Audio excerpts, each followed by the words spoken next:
এই মুহূৰ্তত আগবঢ়াইছো মৰ্নিং হেডলাইন্স। বানৰ পাছত ৰাজ্যত জাপানিজ এনকেফেলাইটিছৰ আতংক।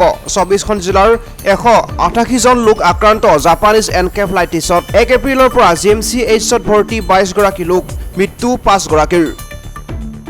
গুৱাহাটীৰ বিৰুবাৰীত ভয়ংকৰ ঘটনা। ট্ৰেন্সফৰ্মাৰ বিস্ফোৰণ হৈ দুটা পৰিয়ালৰ 4 জন গুৰুতৰভাৱে আহত। আহত কেইজনক সংকটজনক অৱস্থাত GMCHত ভৰ্তি। গুৱাহাটীলৈ ফুৰিবলৈ আহিছিল ছয়গাঁৱৰ গৰৈমাৰীৰ পৰিয়ালটো। গোলাঘাটৰ মক্ৰঙত অবৈধ বিলাতী সুৰা ভৰ্তি ট্ৰাক জব্দ। মেৰাপানী ঘিলাধাৰী আৰক্ষীৰ অভিযানত জব্দ সুৰাখিনি। ঘটনা সন্দৰ্ভত 7 জনক আটক কৰিছে আৰক্ষীয়ে। মৰিয়নিৰ পৰা মেৰাপানী হৈ নাগালেণ্ডলৈ সৰবৰাহৰ কৰিছিল চেষ্টা।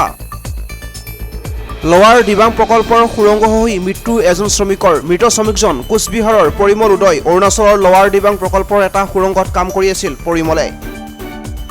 কোভিডত আক্ৰান্ত আমেৰিকাৰ ৰাষ্ট্ৰপতি জো বাইডেন। হোৱাইট হাউচৰ প্ৰেছ সচিব কাৰাইন জিন পেৰীয়ে সদৰি কৰিছে এই কথা। কোভিড-19ৰ লক্ষণ ধৰা পৰিছে 81 বছৰীয়া বাইডেনৰ শৰীৰত।